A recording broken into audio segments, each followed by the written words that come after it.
మోంతా తుఫాన్ కారణంగా నష్టపోయిన రైతులకు కూటమి ప్రభుత్వం న్యాయం చేస్తుందన్నారు అనపర్తి ఎమ్మెల్యే నల్లమిల్లి రామకృష్ణారెడ్డి.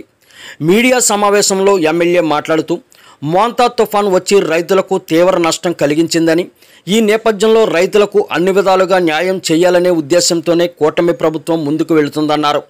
రబీ సీజన్కు సంబంధించి యూరియా గురించి రైతులలో కొంత ఆందోళన నెలకొని ఉందని, ఎరువుల కొరత కానీ యూరియా కొరత కానీ లేదని తెలిపారు. రైతాంగానికి కావలసిన యూరియా ఎరువులు అందివ్వడం జరుగుతుందని, రైతులు ఆందోళన చెందాల్సిన అవసరం లేదన్నారు.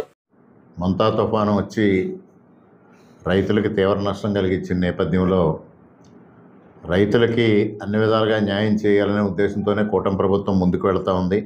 రైతాంగాన్ని ఆదుకోవాలనే దశగా ఎన్యూమరేషన్ కార్యక్రమం జరుగుతూ ఉంది. ఇప్పటి వరకు తూర్పుగోదావరి జిల్లాలో 17,100 హెక్టార్లలో వరి, మినుము 2 పంటలు దెబ్బతిన్నట్టుగా ప్రాథమికంగా ఒక అంచనా వేయడం జరిగింది. పూర్తి స్థాయిలో ఎన్యూమరేషన్ జరిగిన తర్వాత పూర్తి స్థాయిలో ఎంత విస్తీర్ణం మేరకు పంటలు దెబ్బతిన్నాయి అనేది స్పష్టంగా చెప్పడం జరుగుతుంది. వరికి హెక్టార్కి 25,000కు చేయడం జరిగింది. అదేవిధంగా మినుముకి 10,000 రూపాయలు ఇచ్చేది 15,000 రూపాయలు ఇవ్వడం జరుగుతుంది. రైతాంగానికి మేలు జరగాలనే లక్ష్యంతో ముందుకు వెళుతూ ఉంది.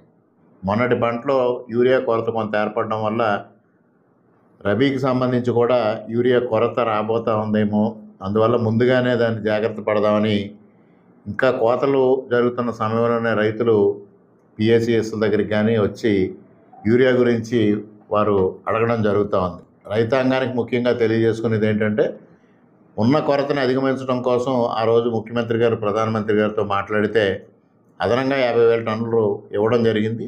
దానివల్ల ఇవాళ రాష్ట్రంలో యూరియా సమృద్ధిగా ఉంది. రైతాంగం ఎటువంటి ఇబ్బంది పడాల్సిన పని లేదు, ఆందోళన చెందాల్సిన పని లేదు. ఇంకా యూరియా అవసరం అనేది దాదాపుగా 1.5 నెలల తర్వాత 2 నెలల సమయంలోగా మాత్రమే కావాల్సి వస్తుంది. అందువల్ల ఈ దశలో రైతులు ఏ విధమైన ఆందోళన చెందవద్దని, తప్పనిసరిగా మీకు కావలసిన ఎరువులు సక్రమంగా సకాలంలో అందజేయడం జరుగుతుందనేది ఈ సందర్భంగా తెలియజేస్తా ఉన్నా.